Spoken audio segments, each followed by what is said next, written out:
everybody. Thank you for joining me and welcome to the very first solo episode of the 4 Pillars of Healing. I'm Nichola, and honestly, I want to truly thank you from the deepest part of my heart for you being here today. Your presence really does matter. You know, this podcast was born from what feels like a lifetime of searching for meaning, searching for answers, and for a way to heal the pain that in my own life was born from trauma, from grief, and from abandonment, which ultimately led to disassociation, immense people-pleasing, not really knowing who I was, and so many more things. And maybe that's what you've done too. The kind of searching where you just want to understand why people hurt one another, or how we move forward without getting trapped in the stories of our past. What you'll hear in this space is really the culmination of that search. It's my own journey seen through my own lens of heartbreak and loss.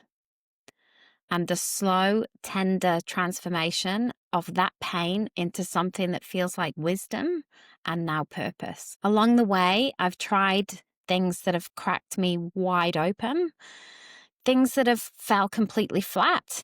And I've stumbled in countless realizations that changed not only how I see myself, but how I see others, and even how I see life itself. The podcast is not about perfection or pretending to have it all figured out, because let's be honest, healing is messy and it's raw. It's about truth. It's about walking together in questions and remembering that even inside our darkest pain and our deepest wounds, there's still potential for healing and for growth and for coming home to ourselves again. The 4 Pillars of Healing is a space created for you, because from a very young age, I wished for a space like this. I'm really passionate about creating a space that meets you exactly where you are, as a listener, as a human, and as someone on your own unique path of healing. Like I mentioned in the intro episode, this podcast isn't just about my story. It's about weaving together the wisdom and the lived experiences of many different people from all walks of life, healing across the spectrum of things that we all experience, and just trying to make it through the best way that they know how. You'll hear from people who are navigating their own healing journeys, as well as those who hold space and facilitate healing through different modalities, from traditional talk therapies to integrative and holistic practices that work within the mind, the body, and the spirit.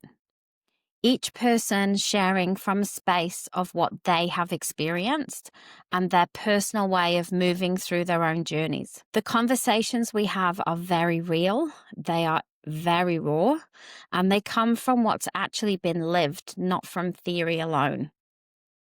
And honestly, there's no single right or wrong way to heal.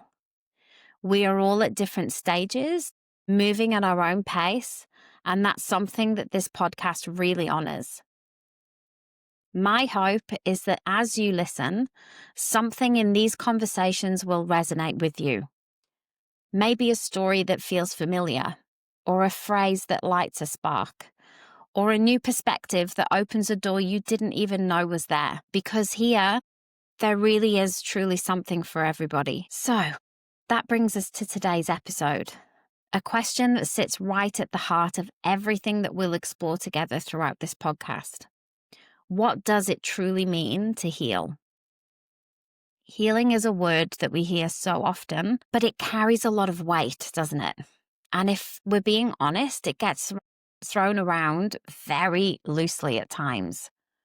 But for me, it isn't something abstract or unreachable. It's something that's deeply human. As a collective, every single one of us is healing from something, and that healing exists on a spectrum. For some of us, it's loss or grief, or maybe heartbreak. For others, it could be fear or betrayal or trauma, or those quieter, more subtle ways where you just don't feel safe or truly seen. The truth is, healing looks different for everyone. The spectrum is so wide and it's incredibly vast. And it's completely unique to each and every one of us. One of the most important things I've come to remember on my journey so far is that there is no wrong way to heal. Every path looks so different. Every response, every choice, whether you're moving through it, sitting in it, or even avoiding it altogether, it's all part of your healing journey. Even if you feel stuck right now, even if you've buried it so deep you can barely find it, you are still healing.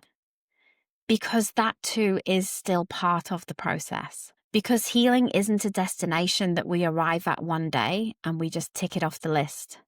It's not a straight line. It's actually a spiral. It can be a journey that can be very messy, extremely unpredictable, but yet it's so beautifully human.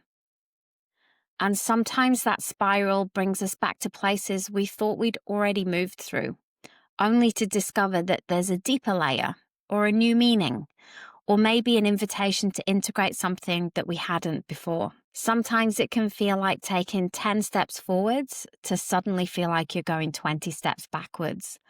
But what's really happening is life is showing us where something is still asking to be seen. If we're still unconsciously holding on to pain, or if part of us is still fragmented from the experience we're healing from, life has this gentle and sometimes not so gentle way of circling us back. Because true healing is about wholeness.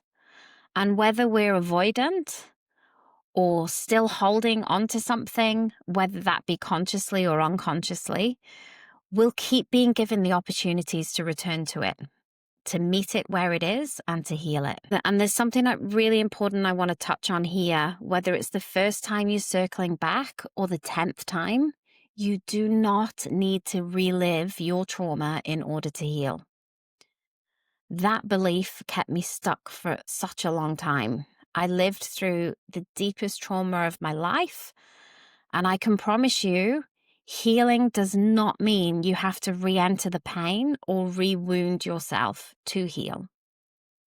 With the right foundations, the right tools, and a deep understanding of how to meet yourself exactly where you are without judgment, healing becomes about release, your release. It's about letting go of the grip that old pain still has on your present. And I just want to let that integrate for a second. True healing is about letting go of the grip that old pain still has on your present self. It's about releasing the emotional charge, the weight, the tension that's still attached to what you've experienced.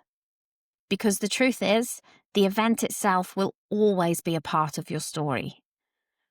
You would not be you today without those stories, but the suffering that's tied to that event, it does not have to define you today. For me, one of the biggest shifts came when I started to understand what's actually happening inside our bodies, with our emotions and our brain, and when we go through something that we need to heal from, how our body and our brain copes with that, what it does, what is it storing.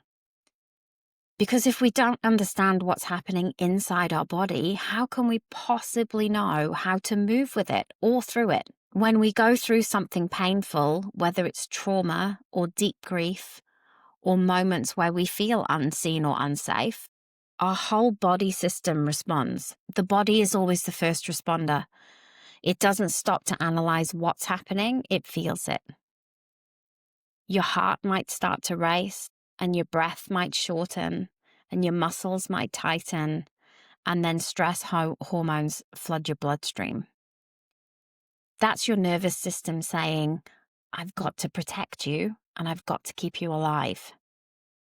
And that's its job. It's doing exactly what it's meant to do. But when the experience is too overwhelming to process, the body doesn't release it. It stores and holds on to it. That unfinished story, that emotion, and that fragmented energy is stored in your tissues, in your muscles, in the fascia, the connective tissue that wraps around every part of your organs. And sometimes years later, that energy shows up again. Only this time it can show up as tension or chronic pain or digestive issues or exhaustion, because the body remembers what the mind tries to move on from. Then the brain, it holds trauma a little differently. Normally, when something happens, the brain processes it, files it away, and it stores it neatly in the past, like a book placed on a shelf. But when something feels unsafe or overwhelming, that system completely breaks down. And instead of feeling the aftermath with our emotion, we try and logic our way around it, or we avoid feeling it altogether. And the memory doesn't get filed, it gets frozen. It gets stuck in a part of your brain called the amygdala, which is the part of the brain that's wired for survival. And that's why in the present moment, a smell or a sound, or even someone's expression can trigger the same reaction as the original event. And here's a little something deeper. Emotional pain doesn't just freeze in the body or the brain. It can actually also get stuck in time within time itself. When a feeling or an emotion is too painful to fully experience, a fragmented part of your emotional self stays behind in that moment of time. That could be 10, 20, 30 years ago. While the rest of you keeps growing and moving on and building a life, that's what fragmentation really is to me. Those pieces of your emotional self that were just too raw or too painful for you to hold in that moment. And they splinter off and they get caught in time, waiting for you to return to bring them home. Have you ever noticed yourself being triggered by something small? And suddenly your reaction to that can feel huge, maybe even over the top, like it's coming from somewhere deeper than in the present moment. That's because it's not just your present day self responding. It's also that younger part of you, the one holding those fragmented emotions, finally being given the chance to be seen and to be heard. And when we recognize that moment for what it is, it becomes an invitation to soften and to bring awareness to those parts of us that are still waiting for safety, acknowledgement, and love. That's how healing happens, by allowing those forgotten parts to be felt and to be understood and slowly integrated back into who we are now, not who we were then. When it doesn't feel safe to live fully in the body, we disconnect. We push those parts away just to survive. And that's when we start saying things like, I don't feel like myself anymore, or a part of me inside just feels shut down. But there is hope. Your essence, which is your soul, who you truly are, that never disappears. It might feel hidden, buried under layers of protection, but it's still there. Your essence is still whole. Healing isn't about reliving trauma.